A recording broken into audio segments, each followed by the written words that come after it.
नमस्कार, मी Ashwini cook bye Ashwini या YouTube चॅनलवर तुम्हा सर्वांचे खूप खूप स्वागत करते. तर चला, मी आज मस्त असा आगळा वेगळा पदार्थ म्हणजेच अस्सल चव म्हणजे घरगुती तूर डाळ ठेचा कसा बनवायचा ते तुम्हाला दाखवणार आहे. तर इथे पहा साहित्य काय काय घेतलेलं आहे.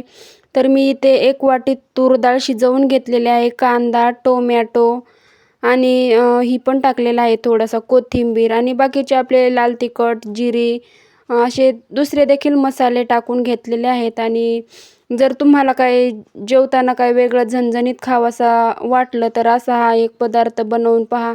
तुमच्या जेवणाला नक्कीच एक वेगळीच चव येईल बघा आणि तुमचं मन देखील प्रसन्न होईल. इतका भारी हा ठेचा लागतो. तर इथे पहा आणि लगेच मग मी तूर डाळ एका प्लेटमध्ये टाकून घेतलेली आहे आणि लगेच त्याच्यामध्ये कांदा देखील टाकून घेतलेला आहे आणि मस्त असा गरागरा चमच्याने हलवून हे सर्व मिश्रण एकजीव करून घ्यायचं आहे. आणि ही शिजवलेली तूर डाळ आहे, तुम्ही ही डायरेक्टली भाजून डायरेक्ट असं पाणी घालून किंवा कसं मिक्सरला बारीक करून देखील तुम्ही बनवू शकता.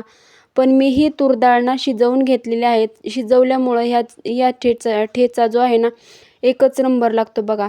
आता उन्हाळ्या दिवसा म्हणजे भाजी जास्त खाऊ वाटत नाही, असं चटपटीत काही खावंसं वाटतं तर असा एकदा ठेचा तुम्ही नक्कीच बनवून खा.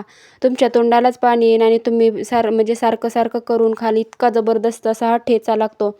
आणि लगेच चवीनुसार मीठ देखील मी थोडंसं याच्यामध्ये टाकून घेतलेलं आहे.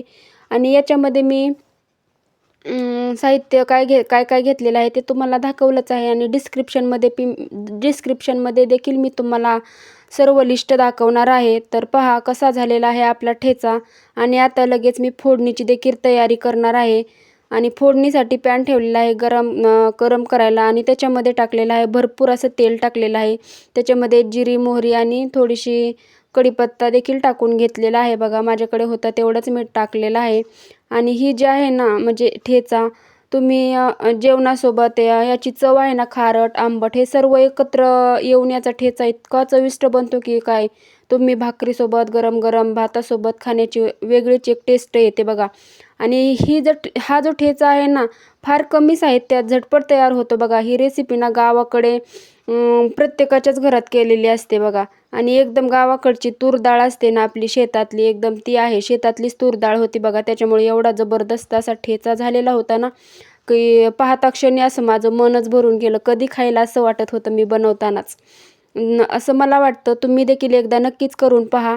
आणि पहा फायनली आपलं म्हणजे तयार झालेलं आहे. आणि आता हा जो तडका आहे या डाळीमध्ये द्यायचा टाकून आणि मस्त असं हलवून घ्यायचा आहे. आणि हा जो ठेचा आहे ना म्हणजे तूर डाळ ठेचा हा प्रत्येक मराठी स्वयंपाकघरात सर्वांनी आवर्जून करून पाहावा असं मला तरी वाटतं. म्हणजे नवीन काहीतरी युनिक असं माझ्या चॅनलवर तुम्हाला शिकायला भेटेल. त्याच्यामुळं प्लीज माझ्या चॅनलला सबस्क्राईब करा, बेल आयकॉनचं बटन प्रेस करा म्हणजे माझ्या युनिक अशा रेसिपीज तुमच्यापर्यंत पोहोचतील. आणि तुमच्या कमेंटमध्ये सांगा की मी दुसरी म्हणजे उद्याची रेसिपी कशाची टाकू ते मला कमेंटद्वारे नक्कीच सांगा. ती देखील मी तुमच्यासोबत शेअर करायचा प्रयत्न करेल. तर फायनली आपला ठेचा तयार झालेला आहे. कसा वाटला कमेंटमध्ये नक्कीच सांगा. भेटूया अशाच नवनवीन रेसिपींसोबत.